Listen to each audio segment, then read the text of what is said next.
Bismillahirrahmanirrahim. Assalamualaikum warahmatullahi wabarakatuh. Apa kabar anak-anak ibu semua? Ibu harap kalian dalam keadaan yang sehat dan selalu dalam lindungan Allah Subhanahu wa taala. Baiklah, sebelum pembelajaran kita mulai, ada baiknya kita berdoa dulu ya. A'udzubillahi minasyaitonirrajim. Bismillahirrahmanirrahim. Raditu billahi rabbah wa bil islami dina wa bi muhammadin nabiyya wa rasulah. Rabbi zidni ilma warzuqni fahma. Amin ya rabbal alamin. Semoga pembelajaran kita hari ini diberikan keberkahan oleh Allah dan kita diberikan tambahan ilmu yang bermanfaat. Baik anak-anak ibu sekalian, hari ini kita akan lanjutkan kembali pembelajaran kita di pembelajaran yang kedua, sub pembelajaran 2, beriman kepada Rasul Allah. Silahkan anak-anak ibu semua siapkan catatannya. Hal-hal yang dianggap penting boleh dicatat.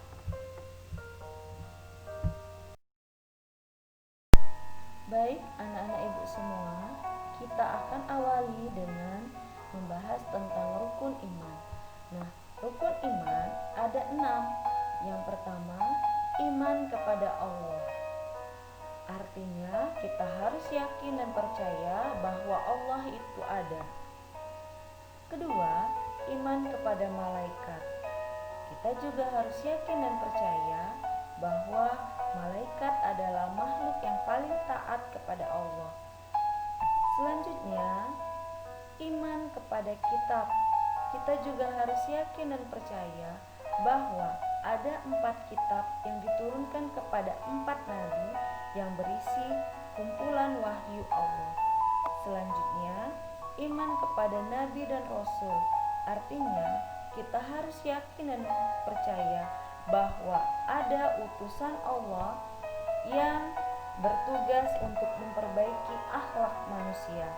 Selanjutnya, iman kepada hari kiamat. Kita harus yakin dan percaya bahwa hari kiamat itu akan tiba, yaitu hari berakhirnya seluruh kehidupan di dunia ini. Selanjutnya, iman kepada qada dan qadar. Takdir kita sudah dituliskan oleh Allah.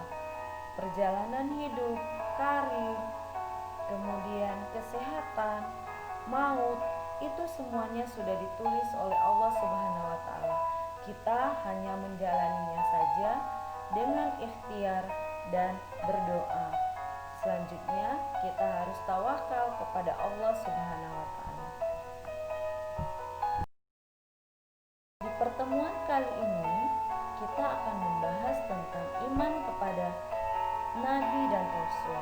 Baik, nabi itu adalah utusan Allah yang menerima wahyu untuk dirinya sendiri. Nah, nabi tidak ada kewajiban untuk menyampaikan wahyu tersebut kepada umatnya. Sedangkan rasul itu adalah utusan Allah yang menerima wahyu untuk dirinya sendiri dan wajib disampaikan kepada umatnya. Nabi dan rasul yang wajib kita imani ada 25 orang.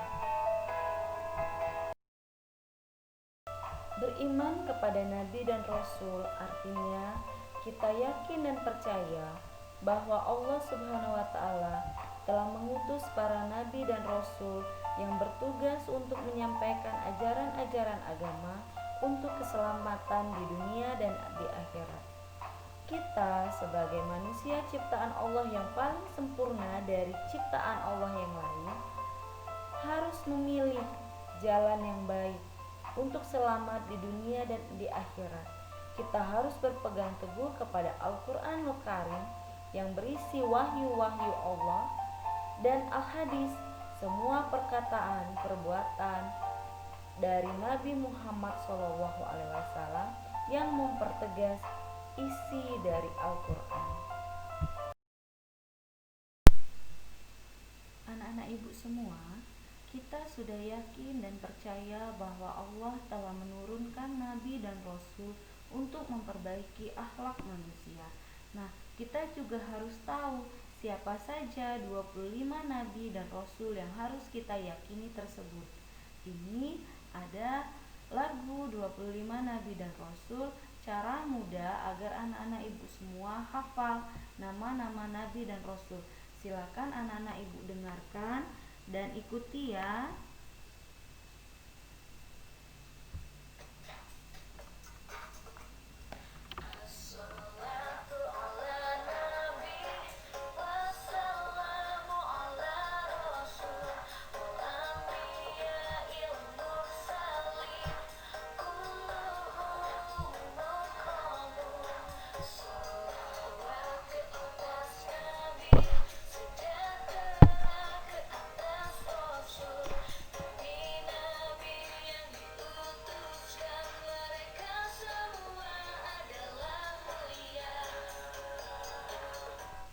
Adam, Idris, Nuh, Hud, Soleh, Ibrahim, Lut, Ismail, Ishak, Yakub, Yusuf, Ayub, Syuaib, Musa, Harun, Zulkifli, Daud, Sulaiman, Ilyas, Ilyasa, Yunus, Zakaria, Yahya, Isa, wa akhirul khatimul anbiya Muhammad al-Mustafa. Baik anak-anak ibu semua, ada 25 nabi dan rasul. Nabi pembuka adalah Nabi Adam alaihi salam dan nabi penutup adalah Nabi Muhammad sallallahu alaihi wasallam. Nabi Muhammad sallallahu alaihi wasallam adalah nabi yang terakhir. Tidak ada lagi nabi setelah Nabi Muhammad SAW karena beliau adalah Khatimul Anbiya, artinya penutup para nabi. Jika di zaman sekarang kita ada mendengar seseorang yang mengakui dirinya sebagai nabi, itu adalah salah. Kemudian kita mendengar ada yang menerima wahyu dari Allah, itu juga salah. Karena apa? Karena tidak ada wahyu yang diturunkan oleh Allah Subhanahu wa taala melalui malaikat Jibril kecuali yang terakhir kepada Nabi Muhammad SAW pada tanggal 9 Zulhijjah saat Nabi Muhammad sedang mengadakan haji wada atau haji perpisahan. Setelah ayat terakhir turun, surat Al-Maidah ayat 3, beberapa hari kemudian Nabi Muhammad SAW wafat. Setelah itu tidak ada lagi wahyu yang diturunkan.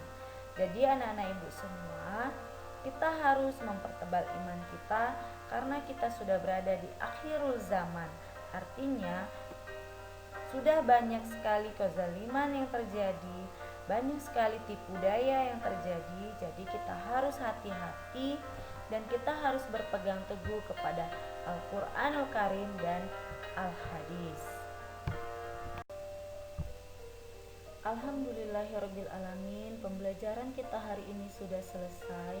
Dengan tidak pernah bosannya, ibu ingatkan kembali anak-anak ibu semua untuk melaksanakan sholat 5 waktu tanpa disuruh oleh orang tua lagi, karena sholat 5 waktu adalah kewajiban kita sebagai seorang muslim. Selanjutnya, cintailah Al-Quran dengan rajin membaca Al-Quran, rajin diulang, sehingga anak-anak ibu semua lancar dalam membaca huruf Al-Quran. Jangan lupa tetap berdoa kepada Allah, semoga kita semua tetap dalam lindungan Allah Subhanahu wa taala dan musibah yang sedang menimpa kita cepat berakhir. Tetap semangat anak-anak ibu semua. Tetap jaga kesehatan. Ibu ucapkan terima kasih dan ibu akhiri. Assalamualaikum warahmatullahi wabarakatuh.